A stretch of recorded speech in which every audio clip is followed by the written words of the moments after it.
नमस्कार दोस्तों, स्वागत है आप सभी का एक बार फिर से ऑल रिपोर्ट के इस ऑसम से यूट्यूब चैनल पे। और ये हम कर रहे हैं यहाँ पे हमारी इंडियन पॉलिटी संपूर्ण की सीरीज आपके आरएएस और अदर एग्जाम्स के लिए। आने वाले इन सभी एग्जाम्स में ये सीरीज आपको फायदा देगी क्योंकि यहाँ पे हम टॉपिक वाइज कुछ मोस्ट इंपॉर्टेंट टॉपिक्स जो आपके एग्जाम पॉइंट ऑफ व्यू से इंपॉर्टेंट होते हैं उन्हें हम यहाँ पे लेके चल रहे हैं। तो चलिए शुरुआत करते हैं और बात करते हैं आज का जो हमारा टॉपिक है वो है संघीय व्यवस्था यानी फेडरल सिस्टम। समझेंगे फेडरल सिस्टम क्या होता है और भारत में कौन कौन से ऐसे फीचर्स हैं जो इंडिया को एक फेडरल नेशन बनाते हैं। तो चलिए देखते हैं फेडरल सिस्टम के बारे में।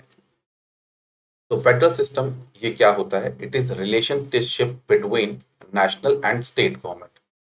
तो फेडरल सिस्टम क्या होता है? जिसमें हमें पता चलता है कि किस तरीके का रिलेशन है केंद्र सरकार एवं राज्य सरकारों के बीच में। अगर यहाँ पे दोनों के पास शक्तियां समान होती हैं तो यहाँ पे हमें एक फेडरल स्ट्रक्चर देखने को मिलता है। बट अगर यहाँ पे जो शक्तियां हैं ज्यादा केंद्र सरकार के पास ही निहित होती हैं तो हमें एक यूनिटरी सिस्टम देखने को मिलता है। अब अगर हम देखें Britain, France, Japan, China, Italy, Belgium, Norway, Sweden, Spain, ये सारे यूनिटरी मॉडल ऑफ गवर्नमेंट है। यानी यहाँ पे हमें केंद्र सरकार ज्यादा शक्तिशाली देखने को मिलती है। और यहाँ पे अगर हम दूसरा देखें US, Switzerland, Australia, Canada, Russia, Brazil, Argentina, यहाँ पे हमें फेडरल गवर्नमेंट देखने को मिलती है क्योंकि यहाँ पे जो मैक्सिमम पावर्स हैं वो दोनों यानी सेंट्रल गवर्नमेंट और स्टेट गवर्नमेंट के बीच में क्या होती हैं? आपस में बटी होती है, डिस्ट्रीब्यूटेड होती है। बात करते हैं फेडरेशन शब्द का मतलब क्या होता है। एक लैटिन वर्ड है फेडस, इससे ये बना है जिसका मतलब है ट्रीटी या एग्रीमेंट। तो फेडरेशन जो है यहाँ पे वाया एग्रीमेंट बनता है। अब हम बात करते हैं जो यूनिट्स होती हैं फेडरेशन में, इन्हें अलग अलग नाम से अलग अलग देशों में जाना जाता है। जैसे यूएस में इन्हें स्टेट्स कहा जाता है, स्विट्जरलैंड में कैंटोन्स कहा जाता है, कनाडा में प्रोविंस कहा जाता है और रशिया में इन्हें रिपब्लिकन्स कहा जाता है। बात करते हैं इंटीग्रेशन और डिसइंटीग्रेशन इसके बारे में।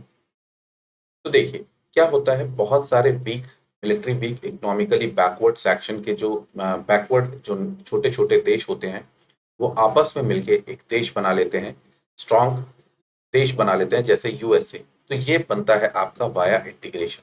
ये फेडरेशन कैसे बना? Via integration. और दूसरा बनता है आपका वाया डिसइंटीग्रेशन, यानी एक बड़ी यूनिटरी यूनिट है आपकी, यूनिटरी स्टेट है आपका और वो छोटे छोटे भागों में टूट जाता है जैसे आपका रशिया टूटा। ठीक है, चलिए आगे बात करते हैं हम लोग।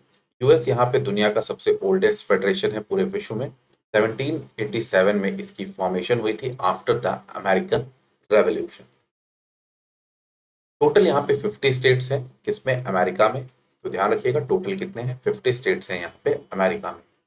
कैनेडियन फेडरेशन की बात करें तो यहाँ पे 10 प्रोविंस है और इसकी भी फॉर्मेशन काफी पहले ही हुई थी 1867 में। बात करते हैं हमने यहाँ पे फेडरेशन सिस्टम को क्यों अपनाया, भारत में क्यों फेडरेशन सिस्टम को अपनाया गया यानी संघीय व्यवस्था को क्यों अपनाया गया।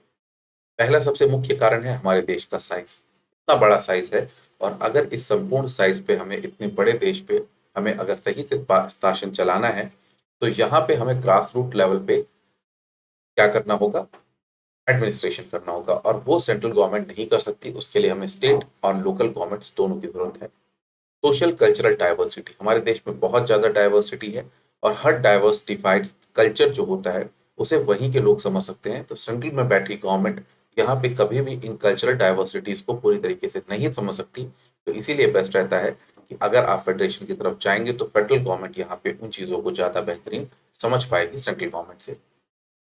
आगे बात करते हैं आर्टिकल 1 ऑफ इंडियन कॉन्स्टिट्यूशन साफ तौर पे कहता है कि इंडिया एक यूनियन ऑफ स्टेट होगा यानी राज्यों का एक संघ होगा। फेडरेशन ऑफ जो शब्द है इसे हमारे संविधान में कहीं पे भी नहीं जोड़ा गया है।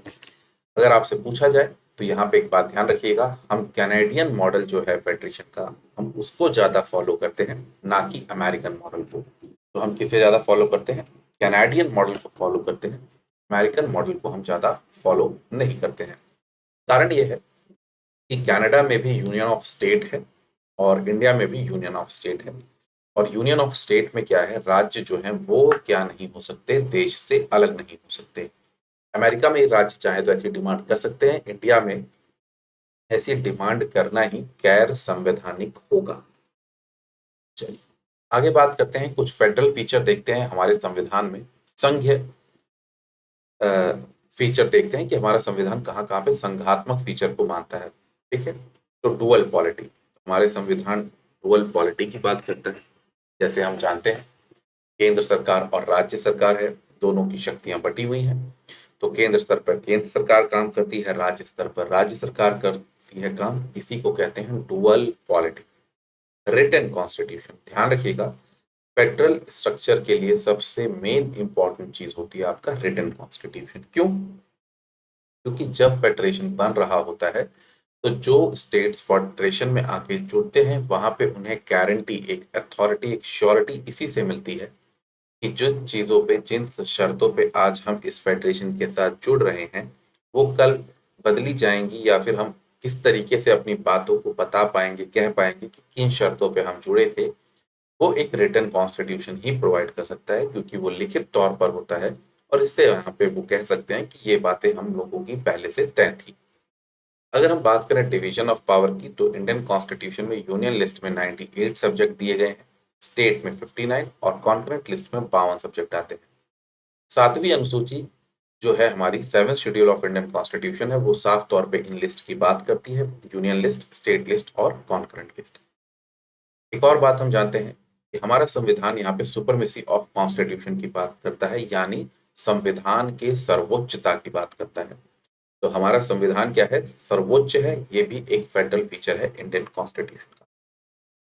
रिजिड कॉन्स्टिट्यूशन, फेडरल फीचर में अगर हम देखें इंडिया का, तो हमारा कॉन्स्टिट्यूशन कैसा है? रिजिडिटी भी दिखाता है, तो हमारे पास फेडरल फीचर है यहाँ पे।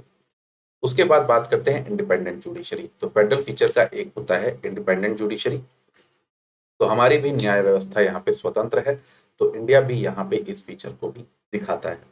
लास्ट में बात करते हैं बाइकैमरलिज्म, यानी द्विसदनीय व्यवस्था।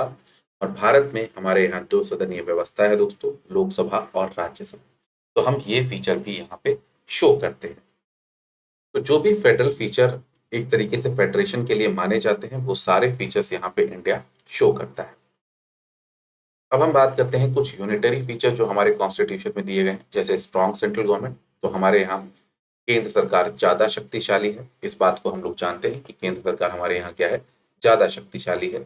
तो ये हमारा क्या दिखाता है? एक यूनिटरी फीचर दिखाता है। क्या दिखाता है? एक यूनिटरी फीचर दिखाता है।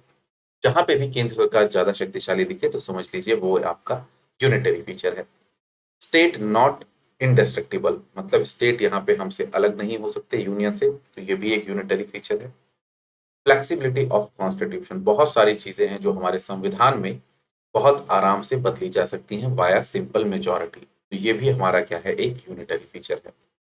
No equality of state representation, किसी भी तरीके की स्टेट की रिप्रेजेंटेशन की कोई बात नहीं है इसमें, इक्वालिटी में। राज्यसभा में, तो राज्यसभा में पॉपुलेशन के आधार से राज्य आते हैं, इसलिए ये भी एक यूनिटरी फीचर है। और इमरजेंसी प्रोविजंस के समय हमारे यहाँ केंद्र सरकार राज्य सरकार को अपने अधीन, राज्य केंद्र सरकार राज्य सरकार केंद्र सरकार के अधीन हो जाती है, तो ये भी एक यूनिटरी फीचर है। और सिंगल सिटीजनशिप, एकल नागरिकता भी हमारा एक क्या है? यूनिटरी फीचर है। कुछ और देखते हैं, इंटीग्रेटेड जुडिशरी है हमारे यहाँ, ऑल इंडिया सर्विसेज, सब कुछ केंद्र सरकार के द्वारा, बट सैलरी बेचारी राज्य सरकार देगी। इंटीग्रेटेड ऑडिट मशीनरी है हमारे यहाँ, टैग दोनों का करता है। Parliamentary authority over state list, कई प्रोविजन में पार्लियामेंट यहाँ पे राज्य सरकार के संबंधित कानून बना सकता है, ये भी एक यूनिटरी फीचर है। अपॉइंटमेंट ऑफ गवर्नर, तो गवर्नर की जो अपॉइंटमेंट होती है वो भी एक यहाँ पे यूनिटरी फीचर दिखाता है, क्योंकि यहाँ पे सेंट्रल गवर्नमेंट इनकी अपॉइंटमेंट करती है और राज्य सरकार इसमें कुछ नहीं कर सकती। लास्ट में बात करते हैं integrated election machinery. Election commission of India यहाँ पे पूरे की पूरे इलेक्शंस को कंडक्ट कराता है, और हम जानते हैं इसकी अपॉइंटमेंट में राज्य सरकारों का कोई लेना देना नहीं होता है। और अंतिम बात यहाँ पे वीटो बिल, तो अगर गवर्नर साहब चाहें तो राज्य सरकार के द्वारा पास किए गए किसी भी बिल को वो रिजर्व रख सकते हैं फॉर द प्रेसिडेंट असेंट, और यहाँ पे भी राज्य सरकार कुछ नहीं कर पाती, तो ये भी एक हमारा यूनिटरी फीचर होता है। इन्हीं सबको यहाँ पे मैंने एक ग्राफ के तौर पे तोड़ दिया है, टेबल के तौर तौर पे यहाँ पे अलग कर दिया। तौड़ क्या होता है? तौर पे यहाँ पे अलग कर दिया है, तो इसे आप देख सकते हैं। Dual, return, division, supremacy, rigidity, ये सारी चीजों को यहाँ पे हम लोगों ने बहुत अच्छे से मेंशन कर रखा है कि यहाँ पे किसके अंदर क्या-क्या होता है। तो इसे आप देख सकते हैं, आराम से चीज़ों को समझ सकते हैं। सेम वही चीज़ हमने यहाँ पे बात की है। इसी सब क्रिटिसिज्म भी इसको हमें बहुत देखने को मिला हमारे संविधान का इन्हीं सब कारणों से। केसी वीआर ने क्वासी फेडरल कहा, पॉल एप्पलबाई ने एक्सट्रीमली फेडरल कहा, मॉरिस जैन ने बार्गेनिंग फेडरलिज्म कहा, आइवर जेनिंग ने कहा federation with strong centralising tendency, Granville Austin ने यहाँ पे कोऑपरेटिव फेडरलिज्म कहा, बी आर अम्बेडकर ने कहा फेडरलिज्म इन स्पिरिट। ठीक है, एस आर बोमिनी जी ने यहाँ पे कहा कि supreme court, S R बोमी case में सुप्रीम कोर्ट ने कहा India is a federal country. ठीक है, चलिए, बट अगर हम देखें तो हमारे यहाँ फेडरलिज्म की चीजें हमें देखने को मिलती हैं। राज्यों के बीच में टेरिटोरियल डिस्प्यूट है, रिवर डिस्प्यूट है, रीजनल एस्पिरेशंस है, फाइनेंशियल ग्रांट्स को लेके झगड़ा है। तो राज्य अगर आपस में लड़ रहे हैं तो आम बात है वो अपने आप को एक सेपरेट एंटिटी मान रहे हैं। और यही हमारे यहाँ क्या दिखाता है, हमें दिखाता है कि फेडरलिज्म इंडिया में यहाँ पे मौजूद है। तो आज के सेशन में दोस्तों इतना ही, मिलेंगे नेक्स्ट सेशन में। Thank you, best of luck, take care, जय हिंद, जय भारत, धन्यवाद।